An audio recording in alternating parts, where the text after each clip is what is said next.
these people usually consult not the neurologist. They usually consult the general practitioner, the internal medicine specialist, the pediatrician, the family medicine specialist, ENT specialist, ophthalmologist. So, it is only later that the neurologist is consulted or referred to in patients complaining of headache. And incidentally, headache is the most common neurologic symptom that is the cause for consultations. So, a graduate of medicine should know how to deal with a person having headaches and how to detect if there are danger signs in the history and in the physical examination findings of the patient. So, headache is a complaint of sinong hindi nag-headache sa inyo? Kaya ako gisakitan ako kung ulo na din hagay. So I had a patient with stroke for thrombolysis. Pagkatapos tumatawag na yung for lumbar puncture kay gutom na daw siya kasi hindi pinakain ng residente. No? So gutom na. So sasakit ang ulo mo sa ganyan. No? So later, I will show you what are the adaptive mechanisms to pain like this. So I'm not sure if I was able to lecture to you about pain during your first year. Pero ang pain, may adaptive mechanism yan, which is in the cerebral cortex. These are the references. Harrison's 21st edition. Ang ganda-ganda ng pagka-discuss ng headache. Plus, ang ganda ng color ng Harrison's. Adams is a little bit boring, pero maganda din yung headache. Hindi ko pala naisulat si Adams dito. Okay, the others are already subspecialty books on headache. So this is introductory. Definition, what type of pain in the head is classified as headache? Anong tawag ng ibang pains? Anatomic, basis, pathophysiology, what are the classifications, and how do we deal with a patient with headache sa general setting. So as what I mentioned, this is the most common cause of consultation in the neurologic clinic and even in the general practitioner's clinic. There are more than 300 causes, don't worry, I will not discuss all of them. Okay? So, since this is a common malady, common people, ordinary people, and famous people have headaches. Do you even know her? Hindi na, no? She was famous when I was younger. Oy, kilala mo? Sharon Stone. Last name. Basic Instinct. So kung nakita, that was a movie siguro 30 years ago. Okay. Kilala nyo? Napanood nyo? Yes. Maganda? Maganda raw, no? Kasi top grossing siya. So, sino ang nagdala ng ganda? Siya or si Deadpool? So, anyway, even with his superpowers, nag-headache din daw si Hugh Jackman. Kahit power ito si Serena Williams, may migraine headache din yan. So, even James Bond, nag-headache daw si James Bond, or yung mga kalaban ni James Bond, even Batman. So, si Christian Bale has tension headaches, especially when he is made to wear that suit for hours. Nakakasakit daw ng ulo, no? Kasi ang init. And Ben Affleck has migraine headaches. And I think with all the problems that the world is facing now, even God is having headaches. So, totoo. So, the anatomic structure that delineates headaches from the other pains in the head area. So the keywords are the orbital meatal line or orbitomeatal line. So look at the external auditory meatus of Liam Neeson and the lateral canthus of the eye of Liam Neeson. You form a straight line. So the areas above that, if they are painful, have headaches. Area below and in front, craniofacial pain. Area below and at the back, nape pain. N-A-P-A. P-E. So nape pain, like the pain in meningitis and subarachnoid hemorrhage from ruptured aneurysm. So that is the definition. The line is the orbitomeatal line. And there are several structures that can cause headache. I will show you pictures. But first and foremost, ano ang innervation? The nerve supply of the head and the face. We only have to think of two nerves.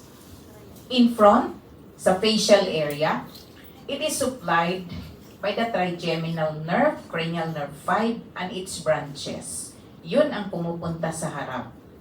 At the back, it is supplied by the upper 3 cervical spinal nerves. So tingnan nyo ang dermatome. The upper third of the head is supplied by C1, middle third C2, lower third C3. So, if these nerves are incidentally compressed kasi may rayuma dito sa liig, then the patient may experience pain at the back of the head. And it is said that these cervical nerves and branches of cranial nerve 5 meet each other somewhere. That is why sometimes, even if the painful structure is in front, we may attribute this to the cervical nerve, or even if the painful structure is at the back, we can attribute it to the trigeminal nerve because of this juxtaposition of these two neural structures. So going back to the structures that cause headache, we have the intracranial, yung nasa loob ng cranium, and the extracranial structures. Intracranially, we only have the blood vessels and the meninges. So blood vessels like intracranial and extracranial arteries, and the venous structures which we call sinuses. So venous, so iba yung sinus dito sa harap ha, kaysa sa venous sinuses. These are really veins in the brain area. So any problem pertaining to these vascular structures can cause headache, plus any problem of the coverings of the brain and the spinal cord can cause headaches. So dura, arachnoid, pia. Okay, so the brain is supposedly painless. Painless. Sakitan lang na siya kung mabigo mo sa gugma. So, but, if you really hurt it physically, supposedly painless. So, if you've seen the movie, Silence of the Lambs, 30 years ago, nakita nyo? When hindi si Jack Nicholson yan, Anthony Hopkins. So, when Hannibal Lecter dissected the brain of the chief of police, played by Ray Liotta. Okay, so nakita nyo, dinisect na yung brain, but there was no reaction from the chief of police kasi painless daw supposedly ang brain. And it is true.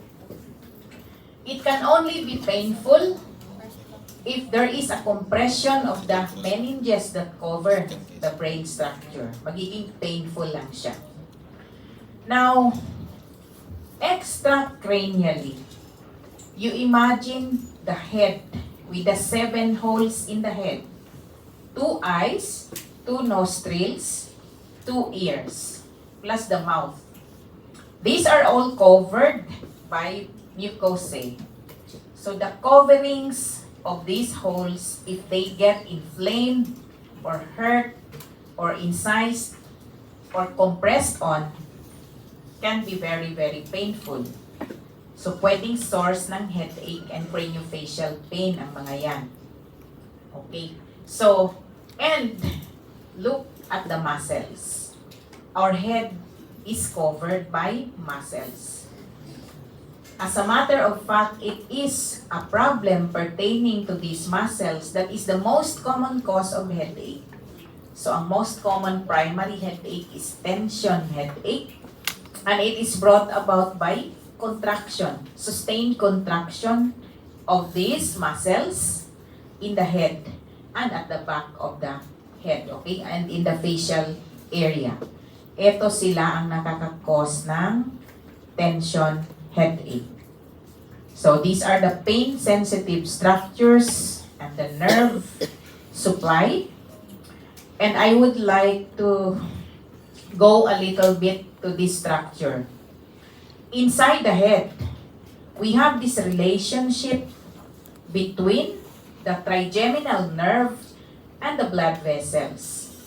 So from the nucleus of the trigeminal nerve, we have neural structures, we have neurons that go out of their way until they finally reach so among the areas na i-innervate niya, no, like the front of the, like the face, the others go to the blood vessels, intracranial, extracranial, and this will determine the state of contraction of the blood vessels. So, sometimes hindi nagbabalance yung state of contraction ng intracranial and extracranial arteries, and this can be a source of headache in migraine headache.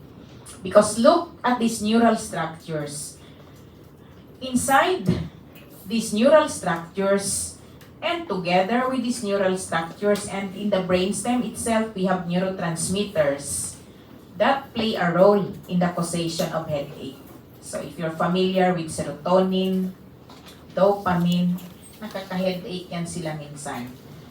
And in this particular picture, you can see that these neural structures do not only go to the blood vessels. They also go up. Pumupuntang thalamus, hypothalamus, and the cerebral cortex. Why? Because this is the other pathway for pain na. The usual pathway is from, kung ano siya, kung nociceptive pain, we have these peripheral naked nerve endings sending up the signal to the spinal cord, posterior horn, kasi yun ang sensory. Then from the posterior horn of the spinal cord, sending up signal to the contralateral thalamus, which is the relay center for pain and sensory information. Then from the thalamus, aakyat na yan sa sensory cortex, which is the parietal lobe. That is the pathway for pain. However, magkaiba ang ating reaction to pain. It is because of this alternative pathway. This is the one that makes us adjust to the pain. Because this alternative pathway will strengthen our autonomic nervous system. So sasabihin, sige, kayahin mo lang na yung pain. Kaya yan ang BP mo, kaya yan ang heart rate mo. Okay? And it will now go to the parts of the cerebral cortex, like the sensory cortex itself, and the cingulate gyrus, and the insular cortex. These are areas that help us adjust to pain. So kaya magkaiba ang ating tolerance to pain. Magkaiba din ang ating tolerance to difficulty and hirap. It is because of these structures. So, sisingit na naman ako. For us doctors, we have to have a very well-developed tolerance area so that we can withstand the difficulties of our profession. Go, go? Go, go. O, sige. Wala'y magsige kila-kila. Di mag-quit kung mag-residente na, ha? O. So, yan. So, we now proceed to the types of headaches. We have this international group, the International Headache Association. Ang daming headache, no? Meron pa dito. Kung gugustuhin ko, mauubos yung slides sa dami. 300 ba naman? Don't worry, 2 slides lang yan. But what I would like to emphasize is that the upper 5, migraine, tension, cluster, plus the others. Upper 4 lang pala, are primary headaches. So meaning, in themselves, we can use them as diagnosis. So hindi pwedeng ang ilagay mong diagnosis, anong diagnosis ng patient? Headache. No, hindi pwede yan. Headache is a symptom. So there has to be a cause of the headache para magamit mo yan na diagnosis. So if you will place migraine headache, yes, that is a diagnosis. Cluster headache, yes. And the others are already, so primary headache ang 4, the others are secondary headache, meaning the headache is just a symptom of something else, no? Another diagnosis. So traumatic brain injury is a diagnosis na pwedeng mag-headache. Vascular disorders like strokes, ruptured aneurysms, arteriovenous malformations can cause headaches. Then, non-vascular disorders like brain abscesses, encephalitis, substance-related disorders, and metabolic disorders, plus non-cephalic infection, so meaning nasa labas ang infection like in sinusitis and UTI and pneumonia. So kahit nasa labas pala, pwedeng makakos ng headache.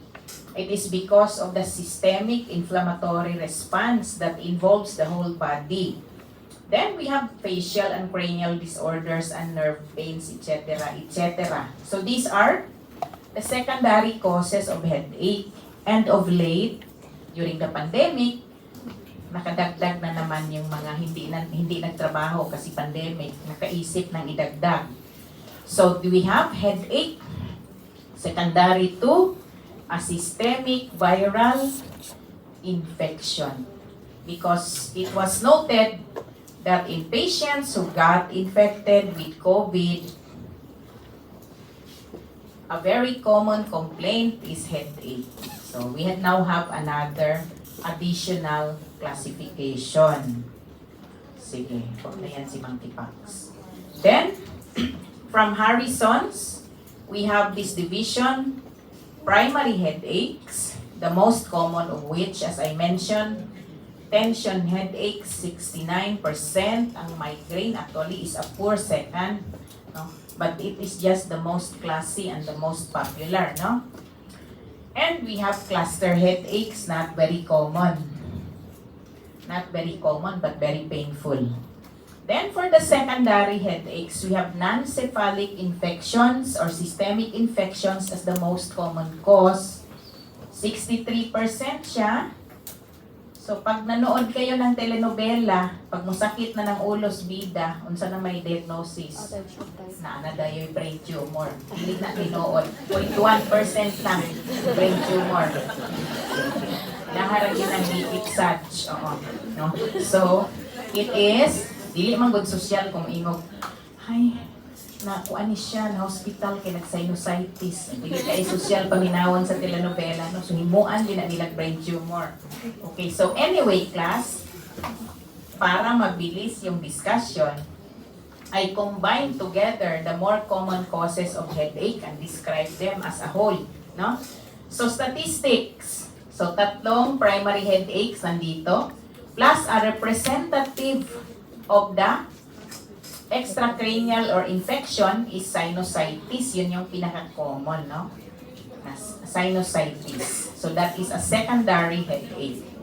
So, statistics. Of course, ang sinusitis is the most, and other infections are the most common causes of secondary headaches. Any age yan. Matanda, bata, walang pili. Babae, lalaki, walang pili yan. Now, migraine headaches affect afflict only 5 to 10% of the population. Dito 2:1 ang female to male. But we have data also na 3:1. Pwede, no? So, predominance of females. Ang tension headache is the most common primary headache. 90% in females, 70% in males. Why is that? So I have a hypothesis. It is the males that is giving the females. So i-study nyo yan, i-probe nyo yan. So gawain yung research question yan. And pero dito na nakakabawi ang mga babae. Pag cluster headache, 1:10 yan. 9 ang lalaki, 1 lang babae. And this is a very, very painful headache. So dito bumabawi ang mga babae. Usually, middle age ito, mga 40-year-old male na mga palahubog kay alcohol man ang trigger ani. So, palahubog ha, dili palahubog. Okay, so. Do not tell Dr. Nitiveros that I'm saying these things here. So you're supposed to be innocent, okay? So, sex distribution, o yun na, nasabi ko na pala. So 3:1 or 2:1 ang migraine with the predominance of females. Now, mechanism. Of course, ang sinusitis, infectious yan. And inflammatory. Then, for cluster headache, we have this neurotransmitter, this substance histamine, that is the culprit here. No? So, it is present in the body naman, naturally occurring ang histamine. Pag dumami lang. For tension headache, as what I mentioned, it is the hypercontraction of our head and neck muscles that can cause the headache. And dito sa migraine, kagaya ng picture na pinakita ko with mga pain, churba-churba, no? So yan is trigeminal-vascular system and a dysfunction in the monoaminergic system. So kasama na yung mga neurotransmitters dyan, involved ang brainstem and hypothalamus with the neuronal spreading depression. So now let's go to the very important thing. Pag naging clerk or intern na ba kayo, tapos ka-assign kayo ng patient with headache, paano nyo ba siyang i-analyze? So supposing, or kayo na ang doktor, kayo ang doktor na kukonsultahin ng patient. If the patient comes in, doc, sakit yun akong ulo, naghi-headache ang aking migraine, doc. Oh, so yan, ang chief complaint. So, what do we do?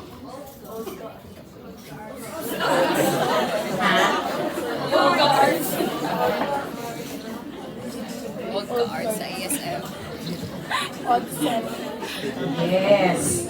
Yes. No? So, ito yung hindi. Okay. So, that should not go out of style. History and PE gihapon. Okay. History and PE gihapon, ha? I would like to emphasize that. So, if you can just afford to interview the patient and the watcher, interview, examine. Pero pag dumating na yung pasyente, kumatos, ayaw sa sigihag interview. That is another story. So, if the patient previously complaining, so magsasabi naman yung bantay, Dok, nag-headache lang ito kanina, Dok, tapos ito na, Dok, bumulagta na. No? So, ibang istorya yan. We are now dealing with headache with elevated intracranial pressure. So, what do we do in the emergency room? Uy, hapit lang yung coma ang pasyente. So, ABCs pa rin ang unahin natin if the patient is obtunded. Airway, breathing, circulation, then establish an IV line, give something to decrease the intracranial pressure. So usually, nagbibigay kami ng mannitol, nagbibigay kami ng hypertonic saline, and then immediately arrange for cranial CT scan or cranial MRI. Mas mabilis kasi ang CT scan. So CT scan na lang muna tayo. It will immediately show if there is bleeding or a very, very large mass inside the brain. Makikita yan kaagad. So yan ang priority. If the patient previously complaining with headache is already obtunded in the emergency room. Later ka na mag-interview pag na-stabilize na ang pasyente, no? Later mo na interviewin yung bantay, yung paano pala ito, no? So, doon mo na siya kumplituhin ang examination mo. But, sa outpatient clinics, we can afford to interview them. We can afford to examine them. Now, class, may sasabihin ako sa inyo. Please, when a patient consults you, bringing with him all the tests, mga CT scan plates, dala-dala niya, and the patient consults you, do not look at the CT scan first. That is bad medical practice. Sino ang starring dun sa consultation room?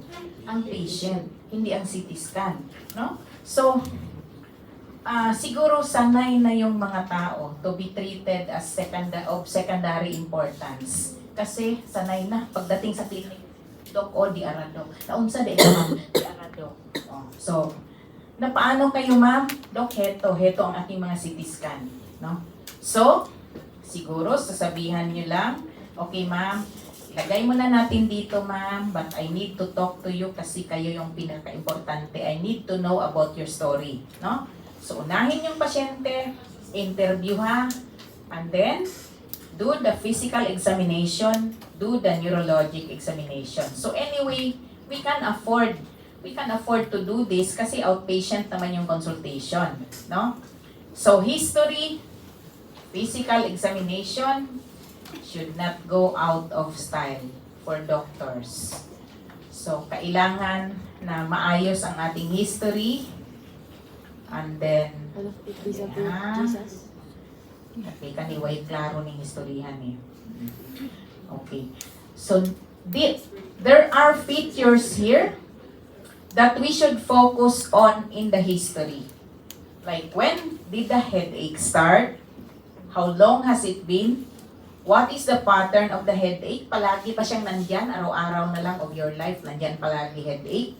Or does it stop? Is it there for a number of days only and then nawawala and then bumabalik na naman? How severe are the headaches? Are you able to go to school or to go to work with a headache?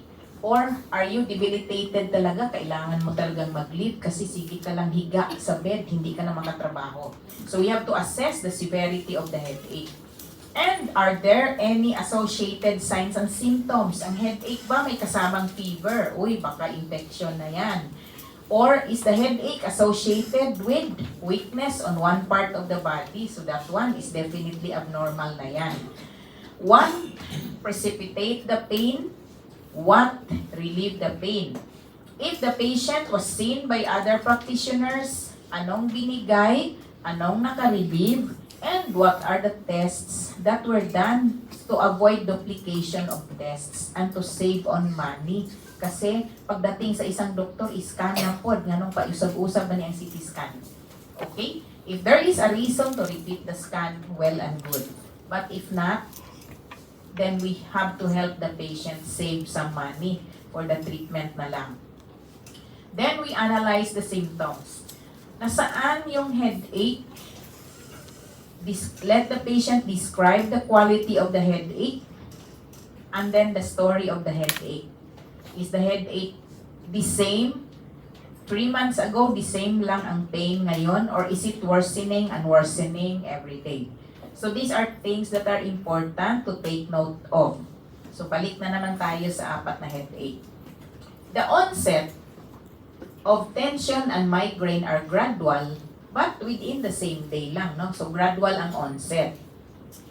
The onset of cluster is really sudden. If it is the first time for the patient to complain of cluster headache, talagang kahit ang doktor, you would think that there is a bleed in the brain because it is so painful. Very burly looking men would be crying from pain, no? Because it is very, very painful. Akala mo nag-stroke na talaga, nag-bleed na talaga. So,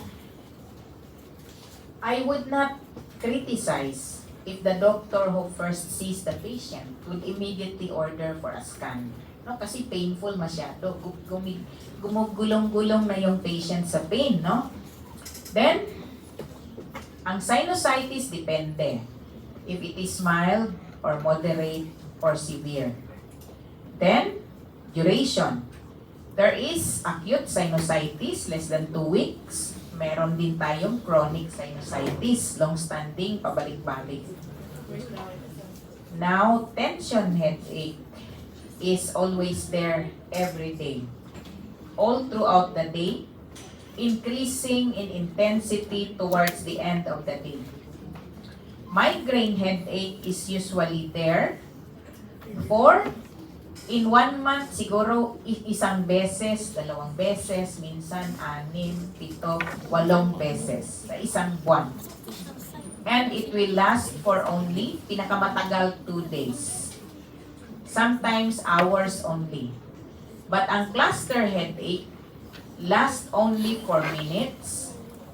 But yung minute duration ng headache, pwedeng pabalik-balik yan isang araw. It can occur 3 to 4 times in 1 day. And it can go back the next day. It can be present for several days and then biglang nawawala. So after several days, nawawala siya, no? And then after several weeks, babalik na naman. Series of headache, several days na naman, pabalik-balik. So that is the usual story of tension headache. So siguro class, if it is the first time to consult, yes, I would understand. Mag-CT scan yun taan eh. But, kung ang pasyente ilang beses nang pabalik-balik sa iyo, ganito pa rin ang complaint, the character is the same, then, siguro kada balik sa pasyente, ayun na po CT scan, uy, gasto na po ka rin na, no? And besides, we are exposing the patient to plenty of radiation. So, yan ang duration of our headaches. Next. Frequency. Okay. So, ito na. 1 to 3 per day. Then, attacks every day for several days. Then, nawawala ang cluster. Then, bumabalik na naman after several months. What is happening? Then, we have tension headache. Araw-araw itong tension headache. And the trigger here is stress. Stress or problems. Okay. Migraine headache 2 to 8 times per month. Location, ang sinusitis, that is why it is important to include in our physical examination, palpation and pressing on the areas above the sinuses. Kasi kung may tenderness dyan, then, pag may tenderness, then we can conclude na may sinusitis over the involved area. So, ang frontal sinuses nandito, and then we have here the, okay, yung, ang sinuses natin dito, no? Okay. Then, ang cluster headache is typically located in one eye area. Periorbital area. Sa isang side lang. So that is why sometimes you would think na nag-stroke na ang patient. Tension headache is either at the back of the head or the nape of the head and the frontal areas. These are the areas with more muscles. Migraine headache is usually unilateral kung classic migraine, but bilateral kung common migraine. Character. Sinusitis-related headache is associated with signs of infection and nasal discharge. Cluster headache is associated with a very excruciating, probing pain around one eye. It can be associated with reddening and tearing of tears in one eye. Ang tension headache is steady and dull but it's always there. Ang migraine headache can sometimes be associated with vomiting and nausea. So, fever, nasal discharge sa sinusitis, Okay, sometimes ang cluster headache may Horner syndrome pa yan, no? Ang triad ng anhidrosis, mydriasis, and ptosis. But it is a temporary Horner's syndrome. So, migraine, yes, nausea and vomiting, and sometimes premonitory signs. Aura. So, an aura is a premonition of something. No? Like some patients would say that may naaamoy akong wala dyan prior to headache. Then meron akong naririnig na wala dyan prior to the attack. Then I would see something, colors na wala dyan prior to the attack. So this is migraine with aura. Okay, classic migraine. Pag walang aura or premonitory signs, common migraine yan, or okay, migraine without aura. Triggers: infectious agent for sinusitis, alcohol for cluster. So, itong tension, hindi ako maniwala na yan. That's stress, no? Stress.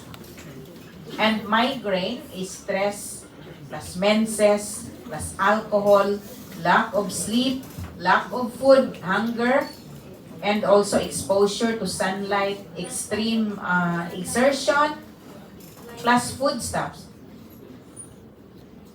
Foodstuffs. Okay. So we have ang common triggers: chocolate, alcohol, peanuts, cheese. These are the common triggers. Isa na ay migraine dire. Ha? Migraine. So, you have it? Okay. So, can we be a medical student with migraine? Pwede all.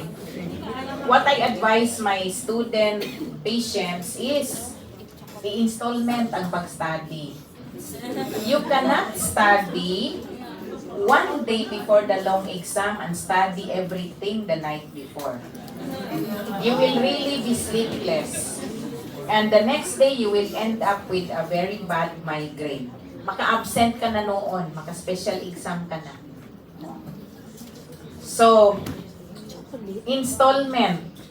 So, i-divide mo yung topics, tapos aralin mo na in advance. Kaya?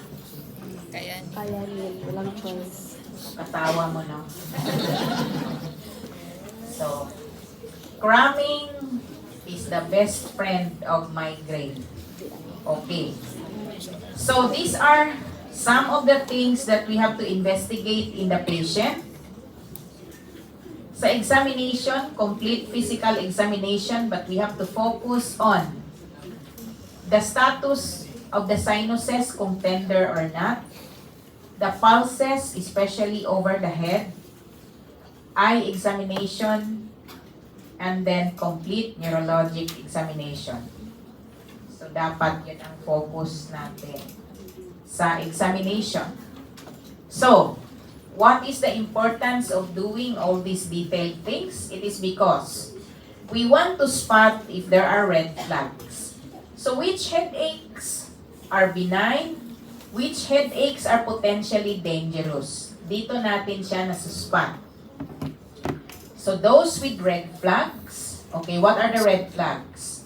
Okay, if the headache is so sudden and it is rapidly increasing in intensity or worsening rapidly, so baka may bleed yan, that is increasing in volume.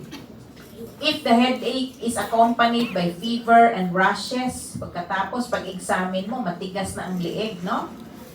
Or if the patient has abnormal neurologic findings, ako'y sure na yun na ay problema sa sulod sa brain.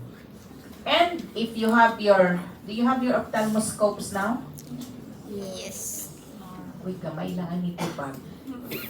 So remember, this is less expensive than your cell phones. Ophthalmoscope. Tapos ang gandang dalhin yan pang bragging rights na. Pag mag-rounds mo sa pag-rounds ninyo sa pasyente, pakita dahil na ninyo.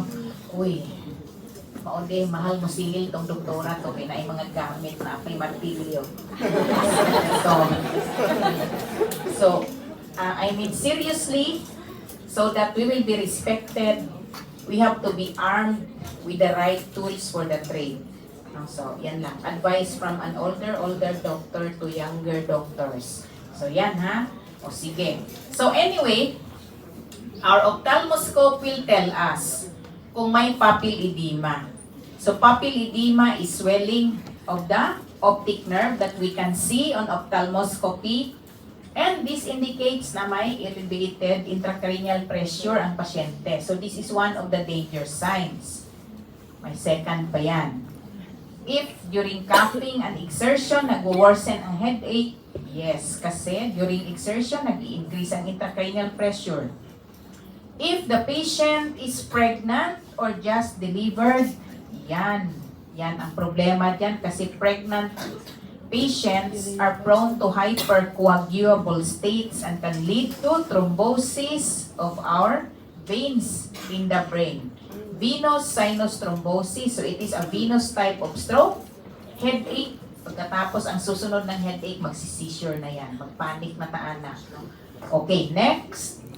If your patient with headache has other illnesses, like hypertensive siya, or the patient has cancer on chemotherapy, ang patient nimo na ihinabang,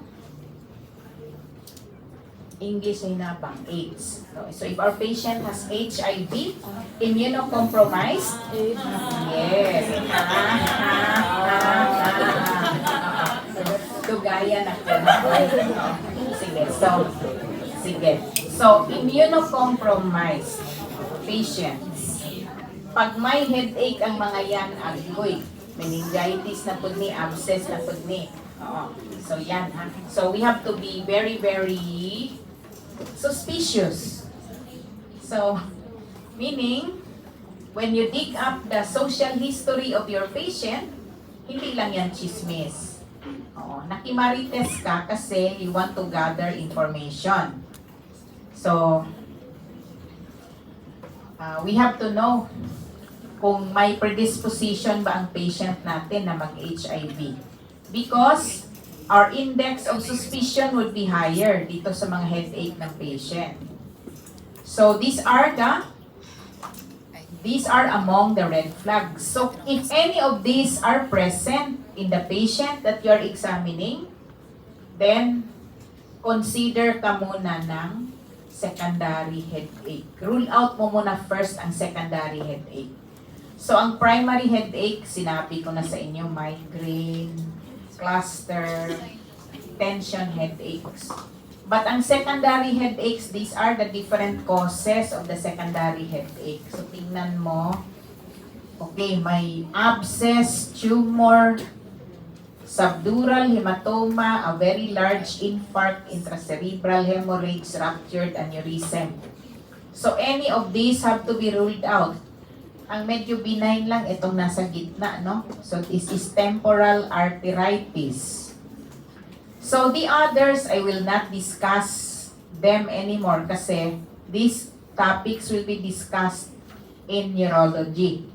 Ang hindi lang i-discuss dito ang temporal arteritis. So, the dictum here is, if it is a secondary headache, we have to manage promptly and accordingly the primary cause of the headache. So, kung may bleed, i-manage mo yung bleed. Kung may abscess, may meningitis, i-manage natin accordingly. And the headache will just improve once we are able to manage the primary cause of the headache.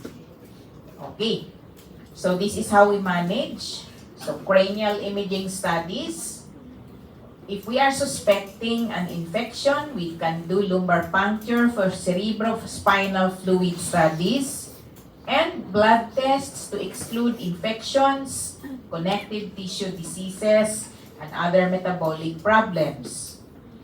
So, but huwag kayong ma-pressure kung wala kayong maisip na ipatest, no? Kasi baka naman hindi kailangang ipatest ang patient, no? Kasi primary headache lang pala. No, kung obviously parang migraine or tension headache, pwede tayong walang i-test sa pasyente.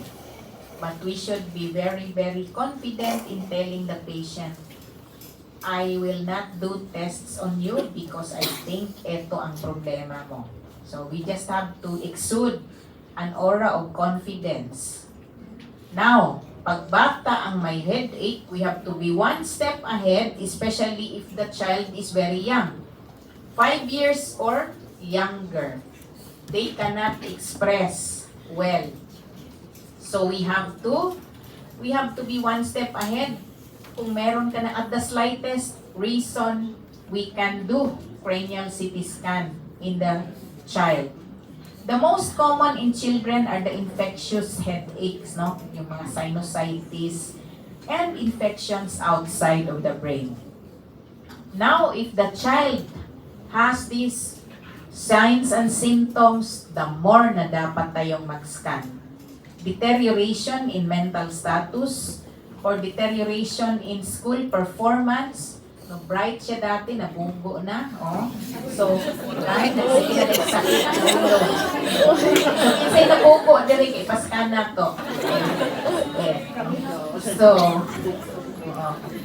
and if it is very acute, decline in school performance, nag-change ang personality, sa puto na ang bata.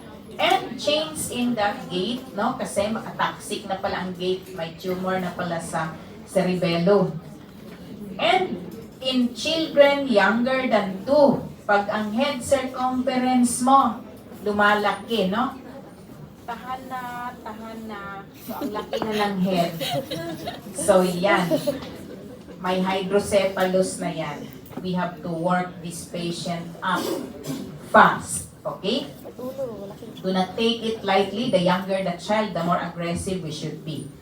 Okay? So, in elderly patients, these are the usual causes, no? Pero ang sakit talaga nito kasi being elderly is a risk factor in itself. So, pag ang age daw is above 55 na, yes, automatic. Pag nag-start ng mag-headache yan, we should work the patient up na. Because these patients under this age group are already considered to be immunocompromised. Pero ito yung mga common causes of headaches in this age group. So, to state a few words on temporal arteritis. So, the artery that is pulsating here, dito sa temporal area nyo, that is the temporal artery. So, sometimes it can get inflamed or pwede siyang mag-vasculitis dyan. So, sometimes it can result to blockade of the artery and inflammation.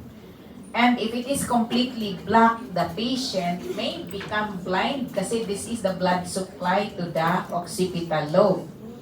So it is commonly seen in patients na elderly. So if we have an elderly patient, pagkatapos may unilateral headache, we should consider this. And the best test that can immediately spot this is erythrocyte sedimentation rate. Ang normal ESR 0 to 10 sa males, 0 to 20 sa females.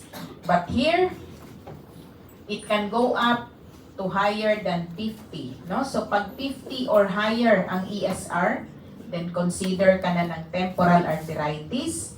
And that is an indication already for starting the patient on oral steroids.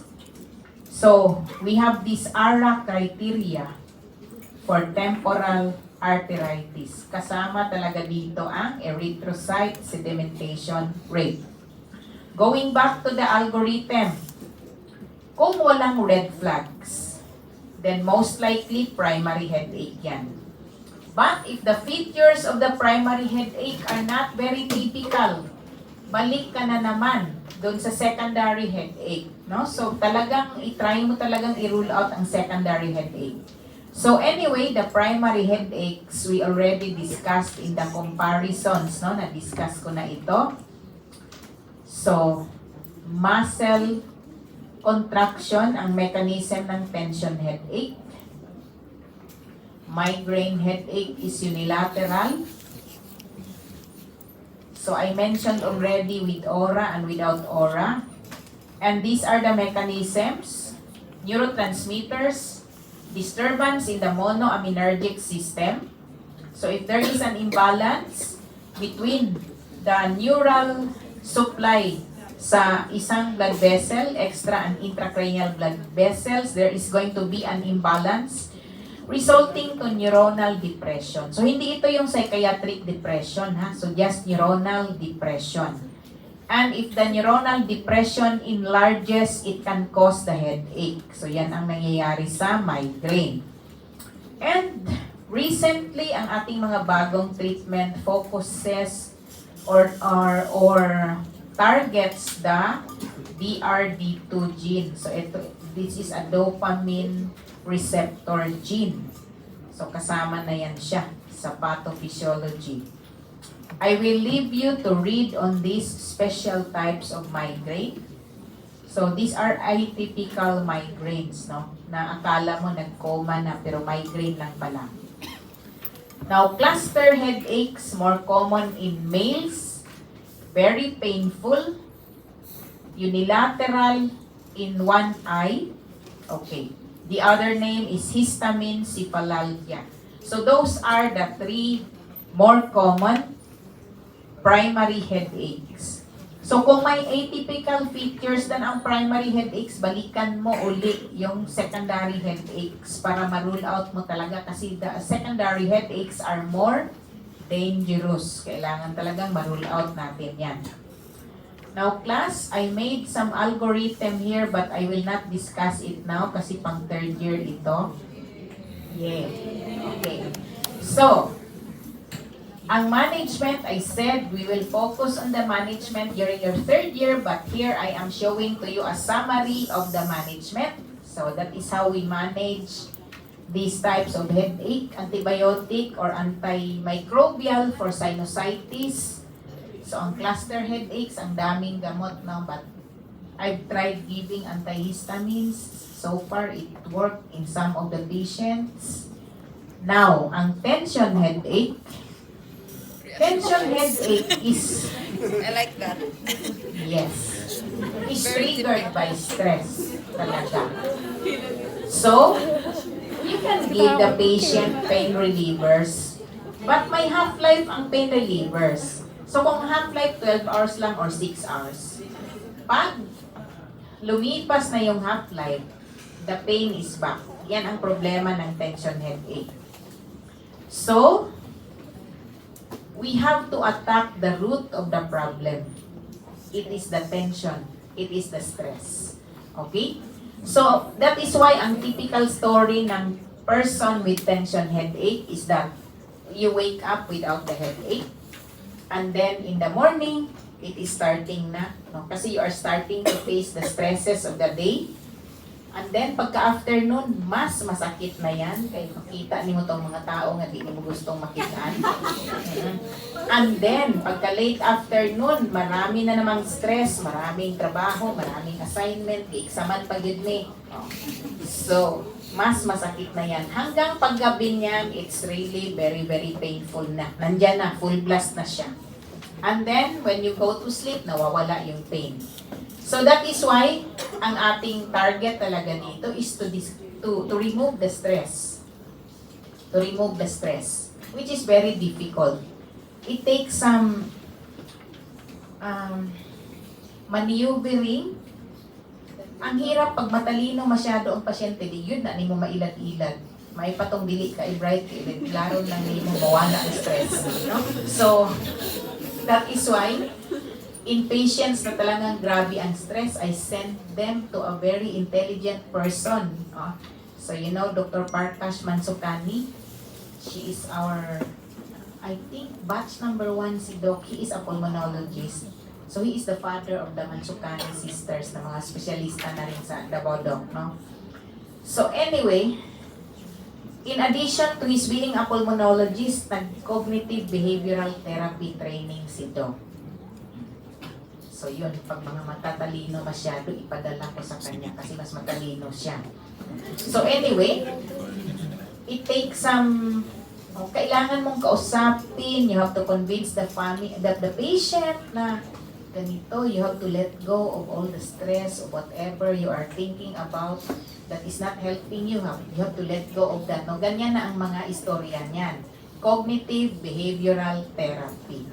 Kasi, yun nga, pagbigyan mo ng mefenamic acid in 6 to 8 hours, nawawala na yung effect ng mefenamic acid. The stress is still there, balik na naman ang tension, headache.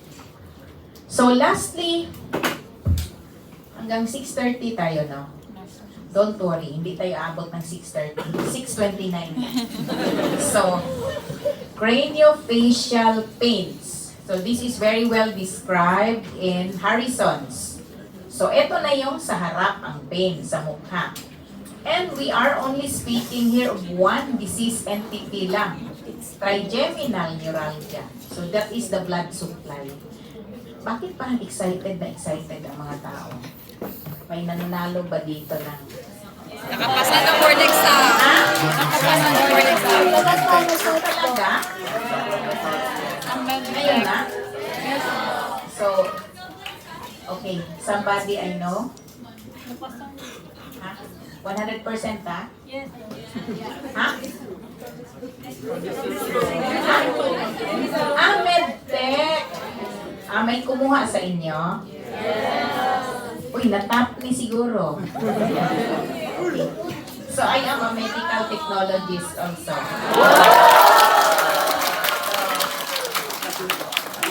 So, sige tagpangukay o mga tae o mga ihi.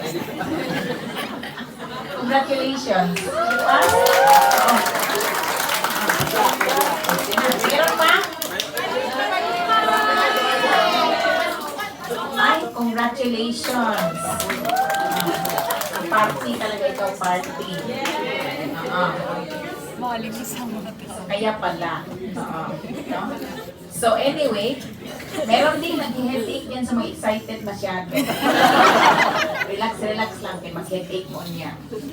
So anyway, class, just to finish this, no, ang trigeminal nerve can be a source of pain if it is compressed. No, kasi ano siya, sensory nerve talaga siya. So problema, uso ito sa medyo matatanda na, no? And why is the trigeminal nerve? Why do people develop trigeminal neuralgia? So, this is the trigeminal nerve. This is the trigeminal nerve. And there are 3 territories. So, ang uppermost, yung pink na yan, is the ophthalmic territory plus maxillary plus mandibular territories. Malas na malas talaga. If it is the root of the tree, that will be the source of the pain. Kasi ang pain talagang the whole face yan. The whole one side of the face. But sometimes it can involve only the branches, no? So, kung ang ano lang, kung ang maxillary branch lang ang tinamaan, so dito lang yung pain sa cheek area. Now, the mechanism here is due to ectopic generation of action potentials daw in the trigeminal nerve, sa cranial nerve 5 root. So, and it is brought about by demyelination. So, chronic compression to the nerve can destroy the myelin. So, pag nawawala yung myelin, the nerve is naked and becomes hyper-excitable.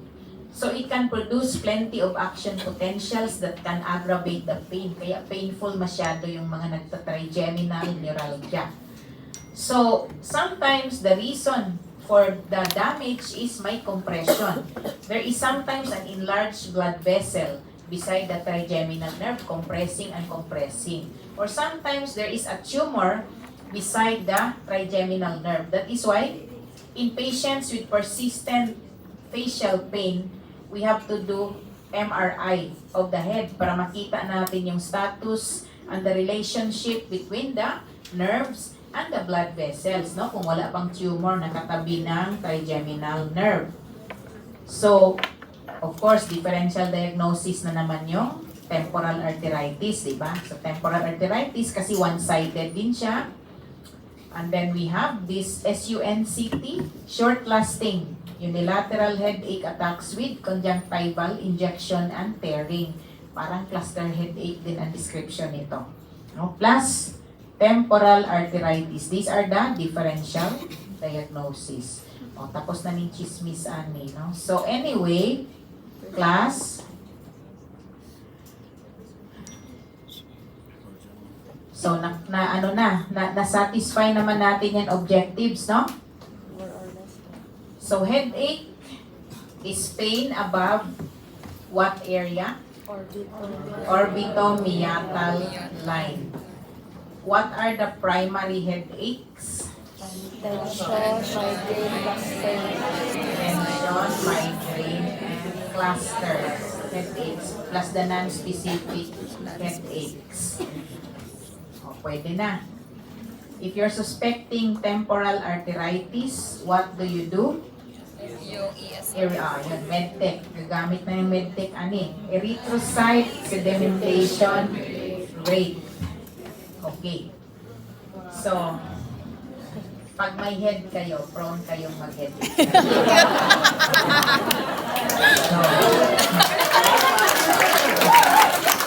So, do you have questions, class?